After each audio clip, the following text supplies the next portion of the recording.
ربنا ظلمنا أنفسنا وإن لم تغفر لنا وترحمنا لنكونن من الخاسرين ربنا لا تزغ قلوبنا بعد إذ هديتنا وهب لنا من لدنك الرحمة إنك أنت الوهاب رب اجعلني مقيم الصلاة ومن ذريتي ربنا وتقبل دعاء ربنا اغفر لي ولوالدي وللمؤمنين يوم يقوم الحساب يا رحمن يا رحيم يا خالق يا مالك يا على كل شيء قدير রব্বুল আলামিন, আপনি এই ভূপৃষ্ঠের মালিক, আপনি আকাশের মালিক, আপনি উত্তরের মালিক, আপনি দক্ষিণের মালিক, আপনি পশ্চিমের মালিক, আপনি পূর্বের মালিক, সর্বত্র আপনার শক্তি বিরাজমান।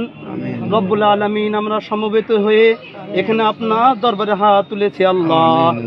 আমরা উভয় সম্প্রদায়ের মানুষ রব্বুল আলামিন, আমরা সাম্প্রদায়িক সম্প্রীতির ঊর্ধ্বে আমরা ভালোভাবে শান্তিতে বসবাস করতে চাই। প্রভু, এই মিনতি আপনার কাছে জানাই রব্বুল আলামিন, এই দেশ, এই রাজ্য, এই জেলা, এই অঞ্চল কে আপনি হেফাজত করুন রব্বুল আলামিন। দাবানলের অগ্নি থেকে আপনি আমাদের সকলকে হেফাজত করুন। আমাদের শ্রদ্ধেয় রব্বুল